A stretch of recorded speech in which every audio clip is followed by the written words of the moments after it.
All right, everyone. Round two. Well, technically, probably round four, since this is like the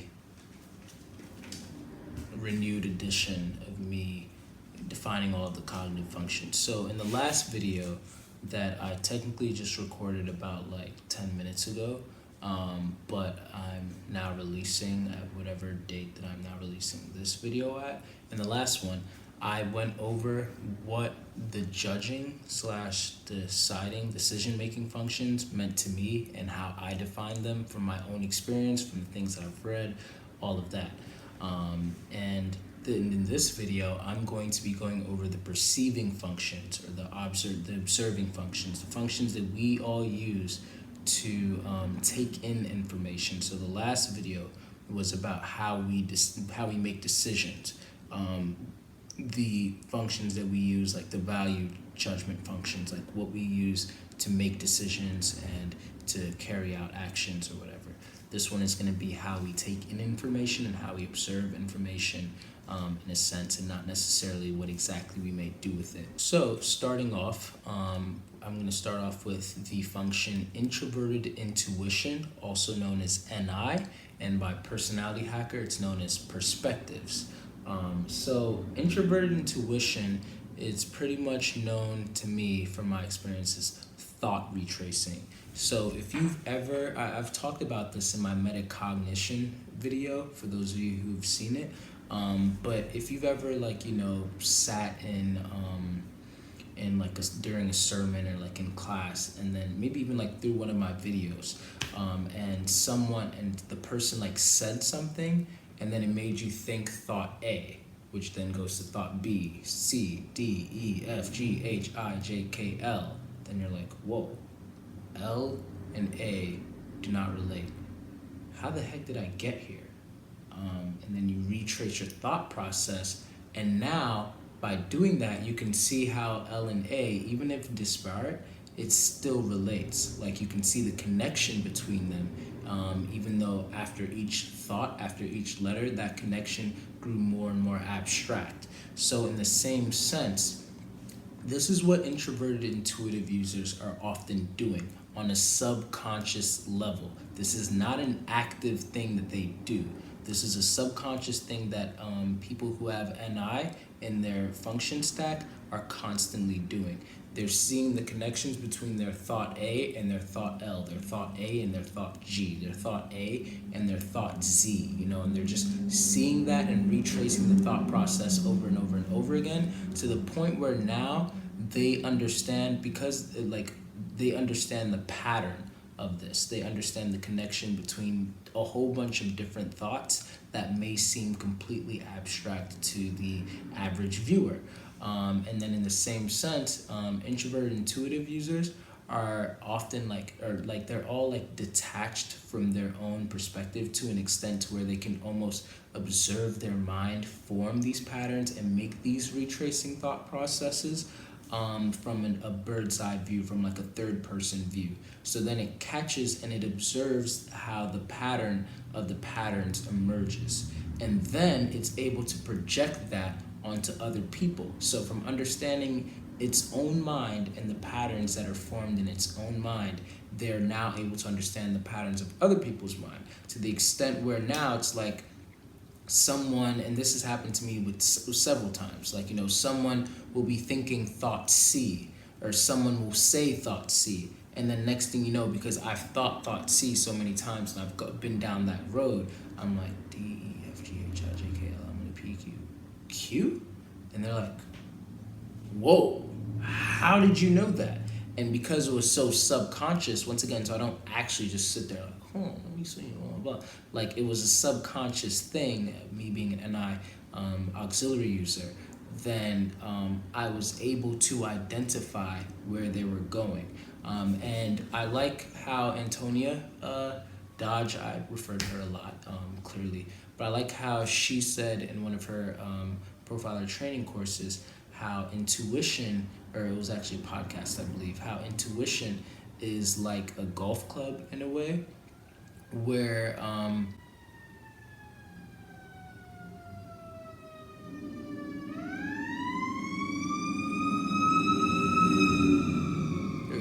So intuition is kind of like a golf club in a way, where essentially the more that you use it, the more that you golf, then the more you'll be able to get a hole in one, the more skilled you'll become at it. So people who have it at a higher level, they're able to like catch on like, a lot more quickly. However, every intuitive function comes with a sensing function. So it's very important to have enough like just like every polarity, it's very important to have enough of your polarity affecting it so that you can be able to accurately, like your intuition can accurately work. Yeah, so that's the essential like meat of introverted intuition, how it's used. Because of this allows introverted intuitive users to have like, gut feelings.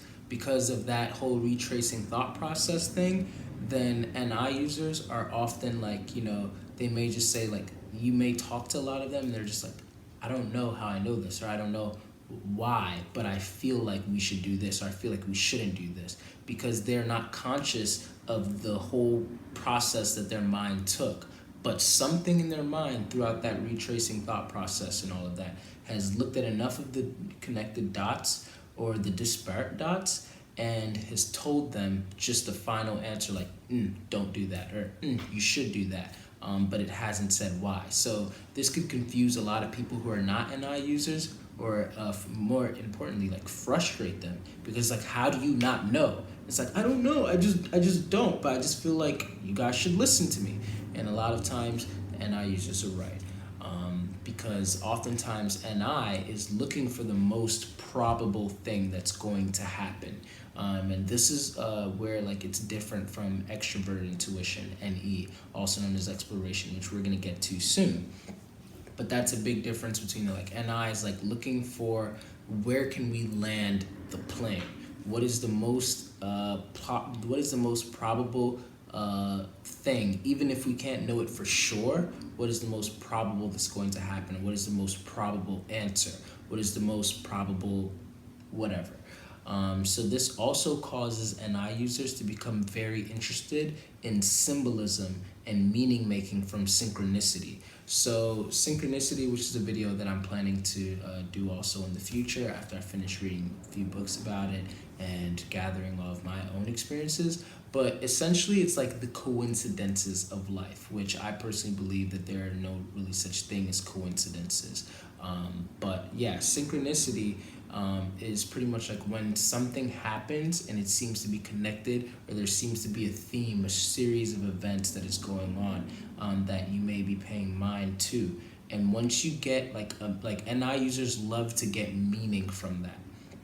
They love to pay attention to trends, which is another huge thing that NI is like attentive to. They're attentive to themes, to trends, to time in general. So when they're paying attention to these things and seeing the overarching theme of a series of events, or the trends, or all of that, then they're able to ascribe or project meaning onto it. Like, okay, after analyzing this, I believe that this means this, or this is what's going to happen, or from that, this is what may actually be what's happening in that moment. So then this also causes NI users a lot of times to kind of like know when people are using the same word to mean different things. So once again, Antonio uses the example of like, when I say the word teacup, then we could all have like a different image in our head of what the teacup is. Like me personally, I always, for whatever reason, think of the teacup from Beauty and the Beast. But other people may have thought of like a blue teacup, or a teacup that, an SI user, for example, might have thought of like a teacup that they used when they were younger, or their mom had like a little set, I don't know, whatever it may be. But we all have like a different image of what a teacup may be in our head. However, that's like a more tangible thing. And NI users, on the other hand, like they're more attentive to like the more abstract. So now when we think of, instead of like teacup, where like we kind of, even if it's like a different image in our head, depending on who it is, we kind of at least have like a good enough kind of idea on what it is.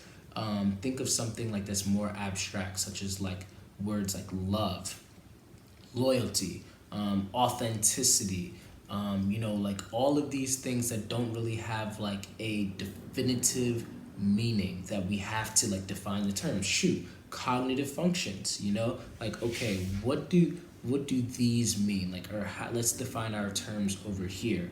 And I is good at being able to see like, oh, wait a minute, you are seeing this in your head, like this is why, like you think, or like you see when you think of NI, or when you think of TE, this is what you're associating it with, while that person is associating it with this is where the disconnect is. So now we have to have like a very concrete way, which I believe is like bringing in SE, like this is just what it is, so that we can all like agree on this, like this is just what it is, to be able to then actually like work with it. That brings NI into like a lot of interest with like symbolism, and then like meaning making from synchronicity. And the last thing is like NI is like very good at future pacing, because once again, since it's able to like predict like, okay, like thought C is going to lead all the way up to thought H and stuff like that, then it likes to be prepared. And because SE is its polarity, then those who prefer NI, like higher stacked NI users, since they're not as good with their SE, like just, acting in the moment, then they want to be prepared for what's going to happen in the future. And so they, the closer, the higher their NI is, the more they want to like plan for the future, because then the higher the NI is, the lower their SE is, and so then the more preparation they need. While like maybe like someone like, like me, I have NI as an auxiliary and then SE as a tertiary, then there's like a little bit more, like I prefer to plan and be prepared, but then I have a little bit more confidence in my ability to improvise and jump into action. So since we've already started jumping into it, the other polarity, the opposite side of the polarity of NI, is SE, also known as extroverted sensing. Well, its technical term is extroverted sensing, and Personality Hacker calls it sensation. So this function, according to my belief, according to my experience, all of that, it's very action oriented. It's kind of like just jumping into action and like knowing, just like what we were talking about with NI, because the higher SE is in your stacking, the lower NI is. So then the less they're capable of seeing into the future and predicting what's going to happen. So then the more that they, it's a trade-off, they're good at improvising when something does happen. So when something is thrown at them, they're like, whoa, like I know exactly like how to act in this moment, even though I didn't see that coming. It's very action oriented because it's confident in its ability to be able to improvise, and it's very present focused. SE is very aware of its surroundings. It's very aware of like, like what is happening right now. It catches like almost everything in the moment.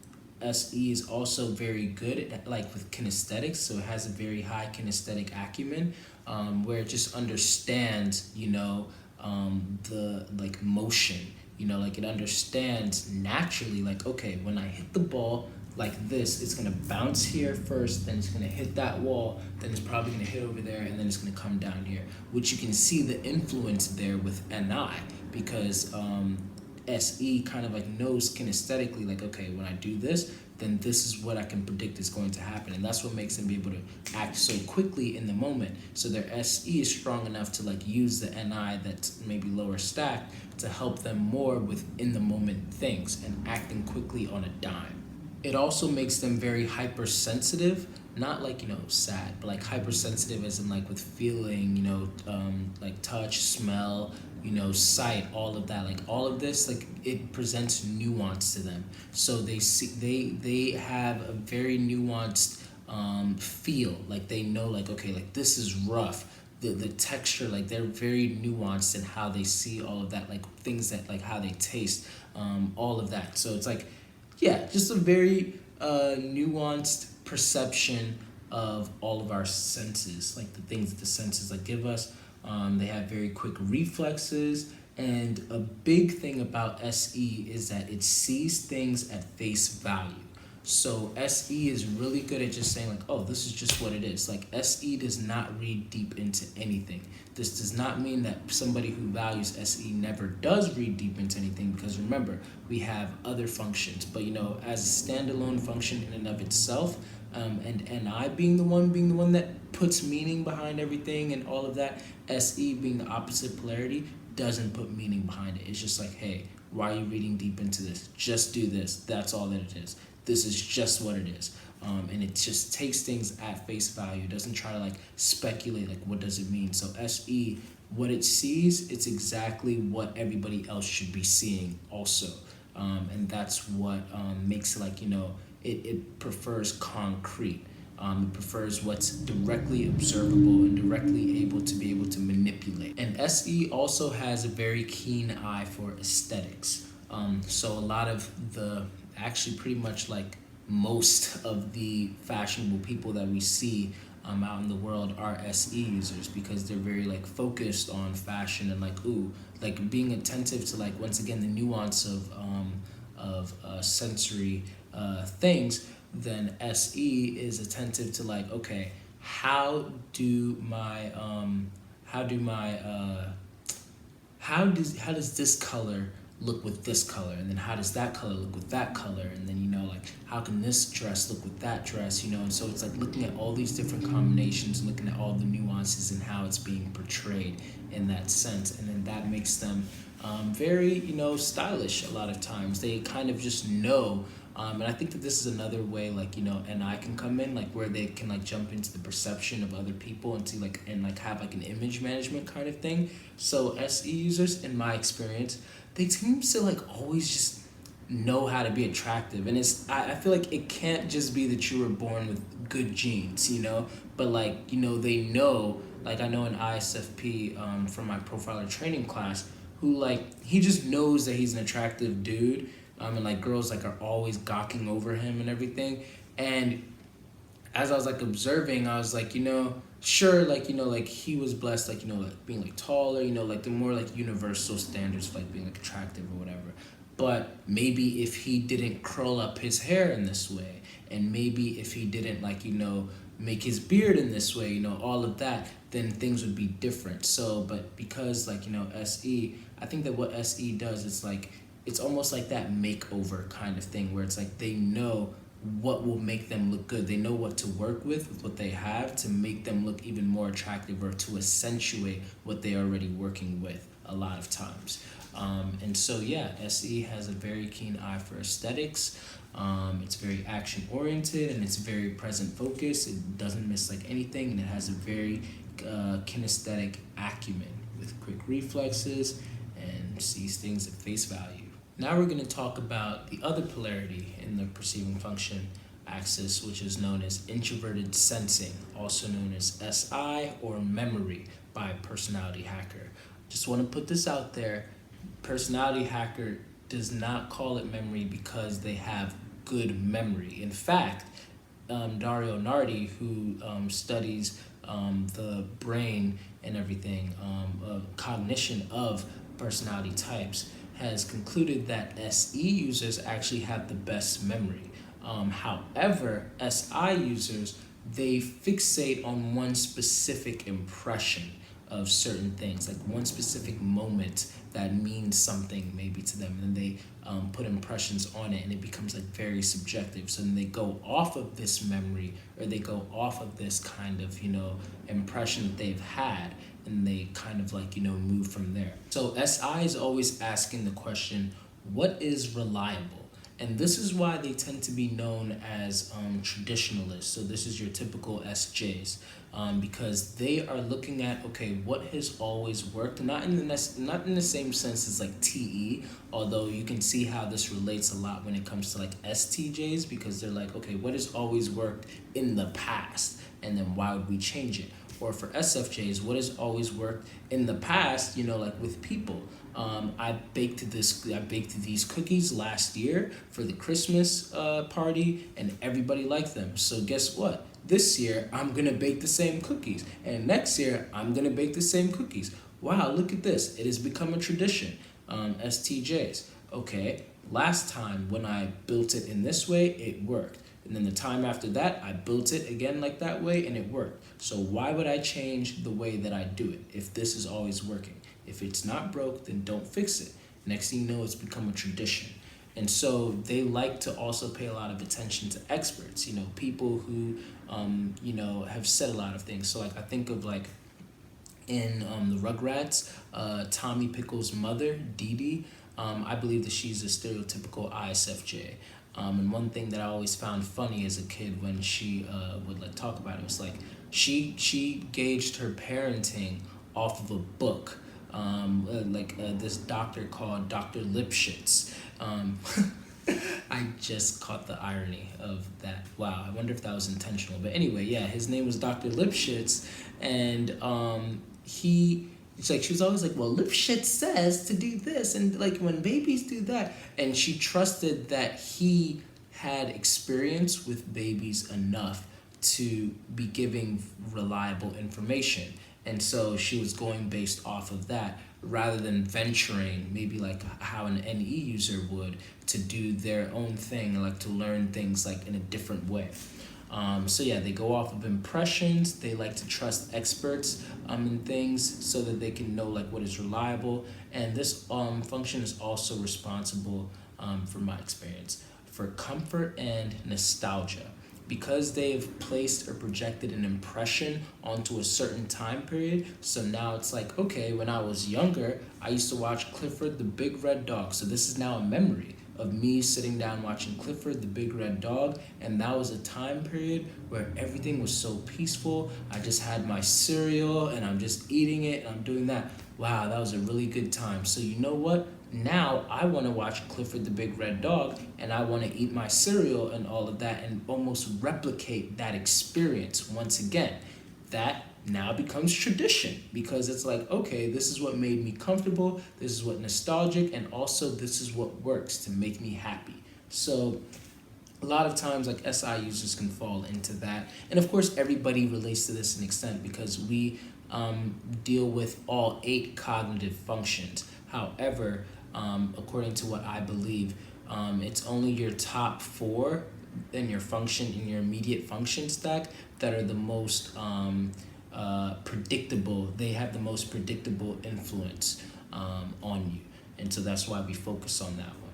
But SI users are mainly notorious for that type of comfort. They're also very good at cataloging. So, like these are the stereotypical like librarians a lot of times. Like when I watched the series of Unfortunate Events, I thought that it was pretty cool that, when you look at the Dewey Decimal System, I believe that's like a very SI-TI kind of thing where it's like, it's keeping record of the reliable information, and it's like cataloging them. While like in the series of Unfortunate Events, it was very NITI because it was keeping record of not necessarily unreliable, but like very like abstract information. Where Dewey Denouement, I believe was his name, what he was doing. But I don't want to spoil it for you. But yeah, so it's very good at cataloging, and also always ask the question like, okay, what am I certain of? Like in the past, when I've dealt with this person again, when I brought those cookies to the Christmas party, what am I certain of? These people liked it. So therefore, I believe that going off of that memory, these people will like it again. That's reliable. And then lastly, SI tends to be very detail oriented. So it's very aware of the changes that may happen somewhere because it can like fixate on something. Then, that one kind of like meme or book where it's like, where's Waldo? I personally believe that this is like kind of like insinuating that SI users are like the best at that because they can kind of like see like where, in my experience, I've seen this a lot with SI users where it's like they can come into this room and then next time they come in, because they paid attention to like the details in the room, the next time they come in, if something's like shifted or whatever, they're the types that are most probable to know like, hey, last time that couch was over there, or last time this was over there. And so it's like, whoa, while like maybe like higher intuitive types, they're not paying attention to that kind of thing like at all or keeping record of it. Now, last but not least, we are going to talk about extroverted intuition, also known as NE, or exploration by personality hacker. This is the opposite polarity of introverted sensing, or SI memory, that we just talked about.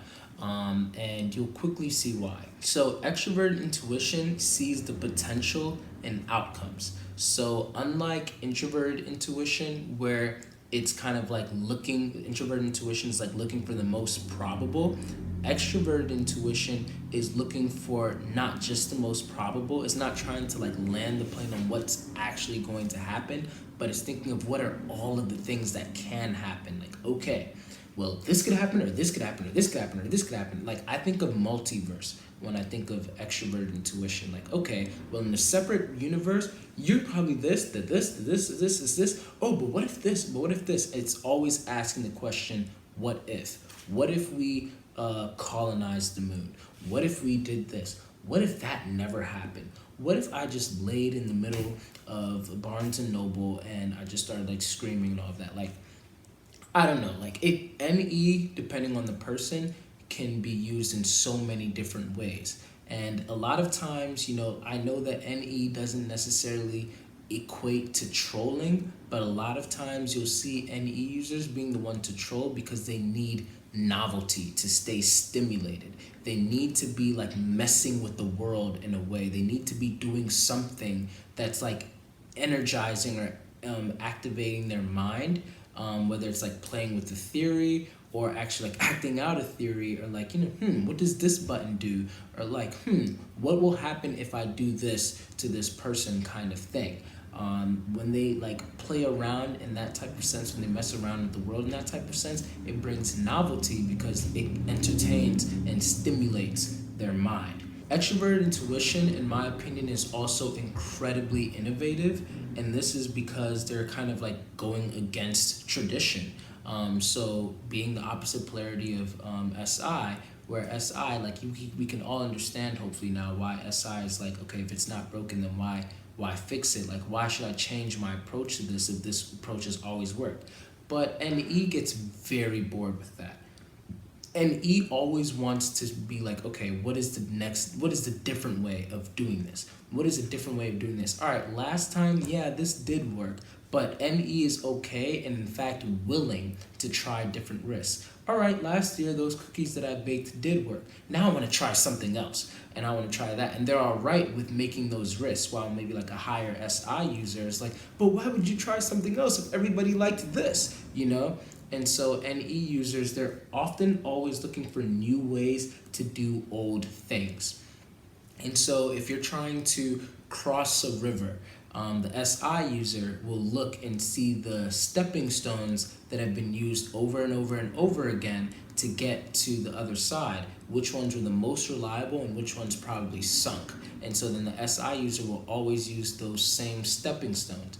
Now the NE user, which I actually had an NE user, like when I used this analogy, an NE user was like, well, yeah, like I said something like the NE user like might find, I even forgot what example I gave, but the NE user might find like a different way, like, or different way of like going through, and then the NE user was like, yeah, like why not use a vine to swing across? And I was like, well, there you go, like, so NE users like are always like looking for a way to like, just go against the norm and a new innovative way.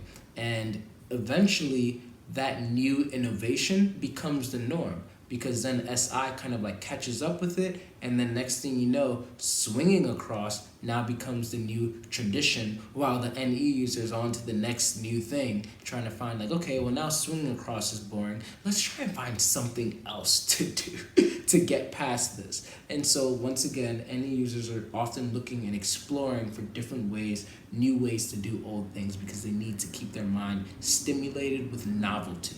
For this reason, NE users also love exploring new lifestyles and pushing themselves out of their comfort zones. So coincidentally, like right before I started recording this video, my sister-in-law, who is an INFP, Jamila's older sister, Jamila was telling me about how they were talking, and my INFP sister-in-law, Nia, shout out to you if you're watching this by any chance, Apparently she wants to go to an amusement park in the dead of winter just to experience how it would be like and everything, just to like kind of like experience that. And Jamila, who's an ISFP, is like, no, like don't take me with you thing. But it's just like a novel thing for them. Like they just want to. That's, I guess, like the difference between SE and NE. A lot of times, like NE just wants to like novelty. Like both of them are looking for novelty, but NE is like just looking for a different experience to like stimulate their mind,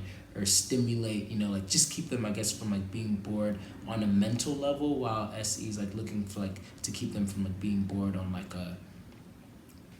a action type of level. I'm hoping that it's making sense, regardless of like what I'm saying. So they like to explore different lifestyles, like kind of like push themselves out of their comfort zone. And I also recall, last note, that apparently NE users discover things as they speak or as they write. So Antonia said in one of her classes that, how like NI users are known for having these aha moments and epiphanies, as they've like pondered, like they've gone into their cave and they've like deprived themselves from SE so they can analyze all the information that SE has given them, and then kind of like organize it and see a synthesized pattern to now have this one condensed aha moment. For NE, after it's like gathered in all of the SI and everything, then as they're like kind of like talking, then all of a sudden, like even if they like, you may ask them something and they can start telling you the answer even though they may not know it, but as they're saying the answer, they're gathering from all of their SI and everything, and then before you know it, they've arrived at the answer as they've been speaking. So that's Antonia says, like that's their form of the aha moment. And Antonia, if you're watching this, hopefully I explained that correctly. Feel free to comment to elaborate if necessary. And for any NE users who are watching this as well, like feel free to explain your experience, or if you've witnessed an NE user, like, kind of like do this. Personally, I've witnessed a lot of NE users like do this a lot too. Like at the moment, I think that they're just saying like BS, and all of a sudden by the end, I'm like, oh shoot, I think that did kind of make sense. And they probably surprise themselves too a lot of the time, because like, oh, I didn't really think that I knew that, but I guess now I knew it, because they're like extroverting that intuition and connecting the patterns as they go. So yeah, that's my way of defining all 8 cognitive functions 2 to 3 years later. Hopefully this is helpful and beneficial for y'all. Hopefully this will help the type community, and at the least help us know like, okay, this is a starting point for, like what we can probably all agree on. And now we can start picking out from this, like, okay, this is what I don't agree with what Denzel said, respectfully, and this is what I do agree with. And then now when we start discussing more, like, okay, well, this is what FE is, this is what FE isn't, we can know the school of thought of where people are coming from. But hopefully this will serve as like a good foundation so that we can all have our terms like defined definitively, so that we can now have like a place to like build off of. And at the very least, you guys will know like what I'm talking about and what I'm referring to whenever I'm speaking about these functions. So once again, leave your comments, questions, concerns, and I hope that you guys enjoyed this little mini series, and I will definitely have like more videos coming out as like we continue to discuss all of these concepts and see more things. Feel free to hit me up for coaching, profiling, all of that. Follow me on Twitter, and yeah, a whole bunch of those other stuff. Done.